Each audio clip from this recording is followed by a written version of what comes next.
శ్రీ గురుదత్త, జై గురుదత్త. ఈటీవీ 30 వసంతాలు పూర్తి చేసుకొని ఒక ప్రత్యేక కార్యక్రమం జరుపుకుంటున్నందుకు చాలా సంతోషంగా ఉంది.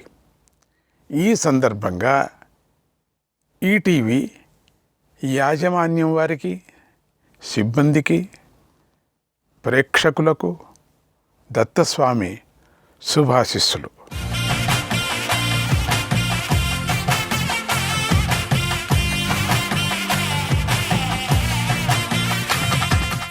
ఈటీవీ ప్రారంభమైన నాటి నుంచి ఎన్నో ఆధ్యాత్మిక, సామాజిక కార్యక్రమాలను ప్రసారం చేస్తూ ప్రజలను చైతన్యవంతులను చేసి తన వంతు బాధ్యతను నిర్వహిస్తూ వస్తుంది.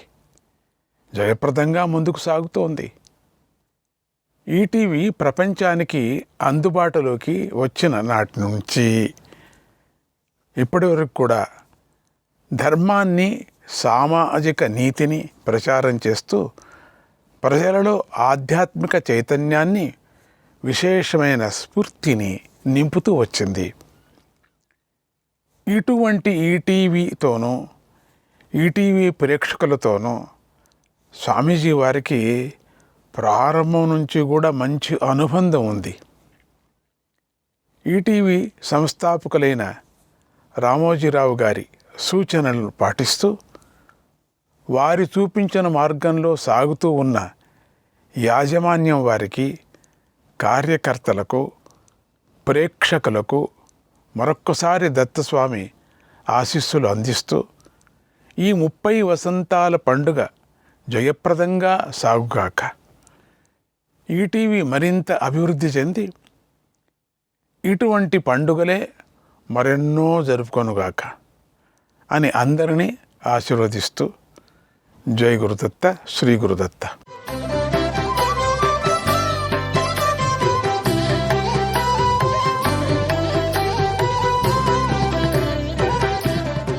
సిద్ధిబుద్ధి మహోదారం సవిన్మయ మహోదరం సంవిన్మయ మహోదరం అదూరం సచ్చిదానందాత్ వందేహం స్కందసోదరం. విగతో నాయకః ప్రభురస్య స్వతంత్రాత్ వినాయకః అంటే తన పైన నాయకుడు లేనివాడు, సర్వస్వతంత్రుడే వినాయకుడు. ఆ వినాయకుడే వరసిద్ధి వినాయకుడు. ఆయన పుట్టినరోజే ఈరోజు. కనుక ఈ రోజున పిల్లల నుంచి పెద్దల వరకు ఎంతో భక్తి శ్రద్ధలతో స్వామిని పూజించాలి. అప్పుడు అందరికీ అన్ని రకాల విఘ్నాలు తొలగుతాయి. పిల్లలకు విద్యాబుద్ధులు లభిస్తాయి. పెద్దలకు తమ తమ రంగాలలో ఉన్న అడ్డంకులన్నీ తొలగి శుభాలు కలుగుతాయి.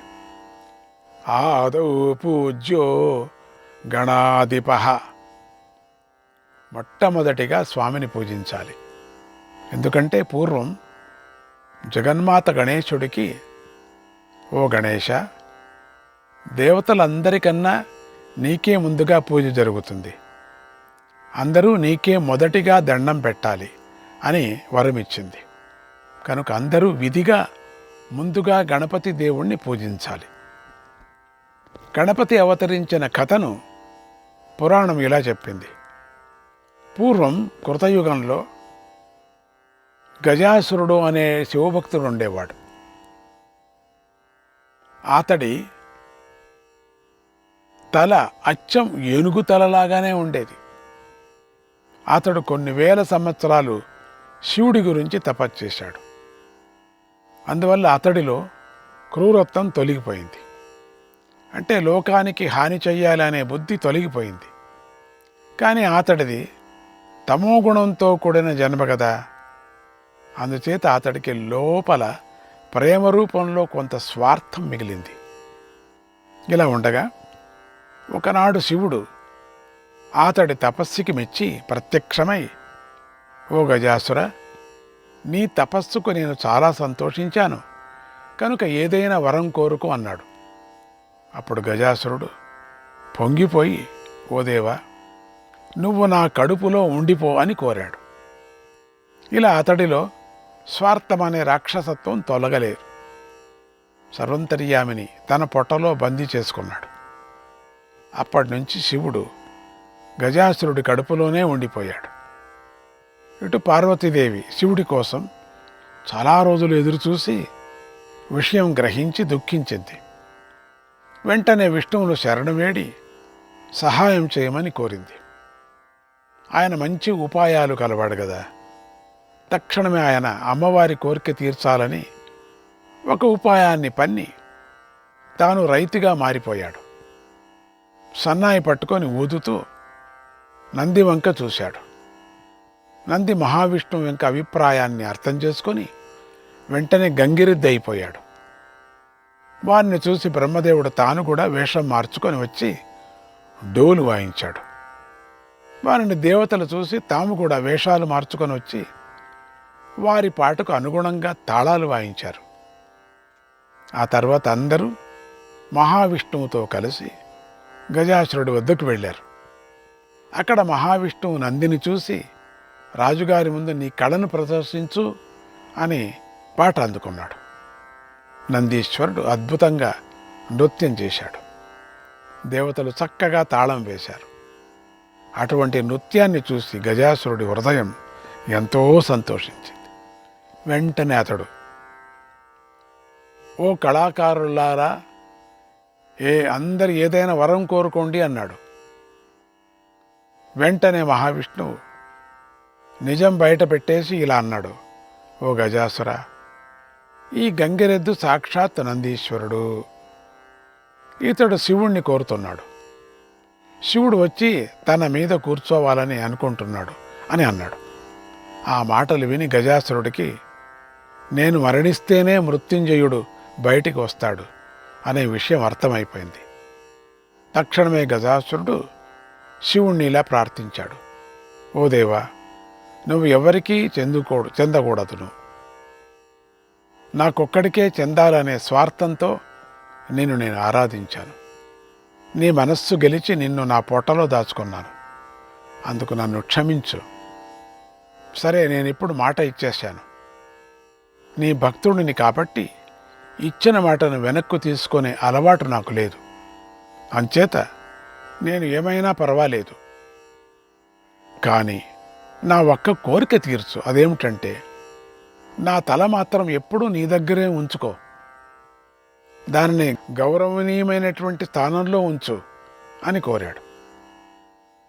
గజాసురుడు తనలోని స్వార్థ దోషాన్ని గుర్తించి ఈశ్వరుడు యొక్క విశ్వవ్యాప్తంగా ఉన్నటువంటి చైతన్య రూపాన్ని కూడా గుర్తించాడు. అప్పుడు పొట్టలో ఉన్న శివుడు అందుకు అంగీకరించాడు. వెంటనే గజాసురుడు నంది వంక చూసి ఇక నీ శివయ్యను పిలుచుకోవయ్యా అని సమాధిలోకి వెళ్ళాడు. అప్పుడు నందీశ్వరుడు విష్ణువు అనుమతి తీసుకొని గజాసురుడి వద్దకు వచ్చి తన కొమ్ములతో అతడి పొట్టను చీల్చి శివుణ్ణి బయటికి తెచ్చాడు. అప్పుడు శివుడు బయటికి వచ్చి గజాసురుడి కోరిక ప్రకారంగా అతడి తల పుచ్చుకొని కైలాసానికి వెళ్ళాడు. ఈ లోపల పార్వతీదేవి శివుడు వస్తున్నాడు అనే వార్త తెలిసి స్నానం చేయాలనుకుంది. అప్పుడు కైలాసాన్ని కాపలా కాయటానికి ఎవరూ లేరు. అందుచేత ఆ తల్లి ద్వారం వద్ద కాపలా ఉండటానికై నలుగు పిండితో ఒక బాలుడిని చేసి దానికి ప్రాణం పోసి ఇలా అంది, ఓ బాలుడా, నేను స్నానం చేసి ఇప్పుడే వచ్చేస్తాను. అంతవరకు లోపలికి ఎవరూ రాకుండా చూడు అని వాకిట్లో కాపలా పెట్టి లోపలికి వెళ్ళింది. ఇవన్నీ విచిత్రమైనటువంటి నాటకాలు. ప్రపంచాన్ని రక్షించటానికి ఈవిడేమిటి, స్నానం ఏమిటి అనిపిస్తుంది కదా మనకు. దీంట్లో సైన్స్ ఉంది. అది నిదానంగా మనం చర్చించుకుందాం. కొంతసేపటికి శివుడు వచ్చి లోపలికి వెళుతుంటే బాలుడు శూలం అడ్డం పెట్టాడు. దీనికి శివుడు ఆశ్చర్యపోయి, ఓ బాలుడా, నేను ఈ ఇంటి యజమానిని కనుక దారి నీవు అన్నాడు. అయినా ఆ బాలుడు ఆ మాటను వినిపించుకోలేదు. ఎవరైనా సరే ఈ సమయంలో లోపలికి వెళ్ళకూడదు, వేచి ఉండవలసిందే అని శివుణ్ణి లోపలికి పంపలేదు. అందుకు శివుడు కోపించి శూలమెత్తి బాలుడి శిరస్సును ఖండించి లోపలికి వెళ్ళి పార్వతిని కలుసుకున్నాడు. అప్పుడు పార్వతీదేవి శివుణ్ణి చూసి చాలా సంతోషించి పూజించింది. శివుడు కూడా సంతోషంగా అన్ని విషయాలు చెబుతూ, దేవి, ద్వారం వద్ద నన్ను ఒక బాలుడు అడ్డగించాడు, నేను అతడి తలను ఖండించాను, లోపలికి వచ్చానన్నాడు. ఆ మాట వినగానే పార్వతీదేవి కాసేపు మూర్ఛపోయి తర్వాత ఎంతో దుఃఖించింది. తక్షణమే బ్రహ్మాది దేవతలు, విష్ణువు అందరూ కైలాసానికి వచ్చి అమ్మవారిని ఎంతగానో ఓదార్చారు. అయినా కూడా అమ్మవారు శాంతించలేదు. శివుడు కూడా ప్రయత్నించి చూశాడు, అయినా కూడా లాభం లేకపోయింది. అప్పుడు విష్ణువు ఆలోచించి శివుణ్ణి చూసి, ఓ దేవా, ఆ గజాసురుడు వరం కోరాడు కదా, దాన్ని ఇప్పుడు నిజం చెయ్యి, నీ చేతిలోని ఆ శిరస్సును బాలుడి మొండానికి అతికించన్నాడు. వెంటనే శివుడు బాలుడి మొండానికి గజాసురుడు శిరస్సు అతికించాడు. అతికించగా బాలుడు జీవించాడు. అది చూసి దేవతలందరూ సంతోషించి బాలుడికి వరాలిచ్చారు. అమ్మవారు కూడా దుఃఖాన్ని విడిచి బాలుడికి అమోఘమైన వరాలిచ్చింది. శివుడు కూడా బాలుడిని గొప్పగా అనుగ్రహించాడు. ఆ తర్వాత గణాధిపత్యం విషయంలో గజముఖుడికి షణ్ముఖుడికి మధ్య పోటీ ఏర్పడింది. అప్పుడు గణేశుడు బుద్ధిని ఉపయోగించి తల్లిదండ్రులకు 3 సార్లు ప్రదక్షిణం చేసి గణాధిపత్యాన్ని పొందాడు. ఆ తర్వాత ఒక పుట్టిన రోజున గణపతీదేవుడు అందరి పూజలు అందుకొని వారు పెట్టిన కుడుములంతా తిన్నాడు. దాంతో ఆయనకు బొజ్జ బాగా పెరిగింది. ఆ లంబోదరంతో ఆయన కైలాసానికి వచ్చి ఆ లంబ ఉదరంతో వచ్చాడు. శివపార్వతులకు సాష్టాంగ నమస్కారం పెడదామనుకొని ప్రయత్నించాడు. కానీ పొట్ట అడ్డం వచ్చి చాలా కష్టపడ్డాడు. అలా అవస్థలు పడుతున్నటువంటి గణేశుణ్ణి ఆకాశంలో ఉన్న చంద్రుడు చూసి పకపకా నవ్వాడు. వెంటనే గణేశుడి పొట్ట పగిలిపోయి మరణించాడు. అది చూసి జగన్మాత చంద్రుడిపై కోపించి, ఓ చంద్ర, ఈ రోజు నుంచి నీ ముఖం చూసిన వాళ్ళు నీలాపనిందలు అవుతారు అని శపించింది. వెంటనే అక్కడికి బ్రహ్మాది దేవతలు వచ్చి అమ్మవారిని శాంతింపచేసుకోవాలని నిశ్చయించుకున్నారు. నాగపాశాలతో గణపతి దేవుడి బొజ్జును చుట్టి ప్రాణం పోసి బ్రతికించారు. అది చూసి పార్వతీదేవి చాలా సంతోషించింది. అప్పుడు దేవతలు ఆ తల్లితో, అమ్మ, పూర్వ నీ పుత్రుడు శివశక్తి స్వరూపుడు, ఇప్పుడు సర్వదేవతా స్వరూపుడయ్యాడు. కనుక ఈ గణేశుణ్ణి పూజిస్తే సకల దేవతలను పూజించిన ఫలం లభిస్తుంది. అమ్మ, చంద్రుడి వల్ల గణపతీదేవుడికి మంచే జరిగింది. కనుక నువ్వు చంద్రుడికిచ్చిన శాపాన్ని సవరించు. ఎవరూ చంద్రుణ్ణి చూడకుండా జీవించలేరు. కనుక తప్పు చేసిన చంద్రుణ్ణి మన్నించు అని కోరారు. అప్పుడు జగన్మాత, ఓ దేవతలారా, ఈ భాద్రపద శుద్ధ చవితి నాడు మాత్రమే ఎవరూ కూడా చంద్రుణ్ణి చూడరాదు అని శాపాన్ని సవరించింది. అందుకు అందరూ అమ్మవారికి గణపతీదేవుడికి జేజేలు పలికారు. తర్వాత కాలచక్రం తిరిగి ద్వాపరయుగం వచ్చింది. అప్పుడు కృష్ణుడు పాలల్లో చంద్రుణ్ణి చూశాడు. దానివల్ల నా శమంతకమణిని కృష్ణుడే దొంగలించాడు అని సత్రాజిత్తు కృష్ణుడిపై నీలాపనింద మోపాడు. అప్పుడు కృష్ణుడు ఆ నిందను పోగొట్టుకోవాలని అడవికి వెళ్ళి జాంబవంతుడితో పోరాడాడు. మణిని తీసుకొని వచ్చి అందరికీ చూపించి సత్రాజిత్తుకిచ్చి నీలాపనింద పోగొట్టుకున్నాడు. ఆ సందర్భంలో శ్రీకృష్ణ పరమాత్మ నీలాపనింద ప్రభావం గురించి గ్రహించి దీనిని సామాన్యులు పోగొట్టుకోలేరు అని భావించాడు. వెంటనే ఆయన లోకంపై కరుణించి, ఓ ప్రజలారా, ఈ వినాయక చవితి రోజున భక్తి శ్రద్ధలతో గణపతి పూజ చేసుకొని ఈ శమంతకమణి కథను చదువుకోండి, వినండి. ఆ తర్వాత అక్షతలను శిరస్సును ధరించండి.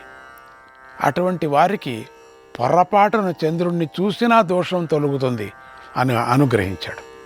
కనుక ఈ వినాయక చవితి రోజున భక్తి శ్రద్ధలతో గణపతి దేవుణ్ణి పూజించటం ఎంతో ముఖ్యం. తర్వాత శమంతకమణి కథను చదవటం వినటం కూడా ఎంతో ముఖ్యం. ఆ సమయంలో సింహ ప్రసేనమవధీత్ సింహో జాంబవత హతః సుకుమారకమారోధీహి తవ హ్యేష శమంతకః అనే శ్లోకాన్ని చదివి అక్షతలు ధరించండి. మీపై పరిపూర్ణంగా పరమాత్ముడి కృప, గణపతి దేవుడి అనుగ్రహం కలుగుతుంది. ఓం గం గణపతయే నమః.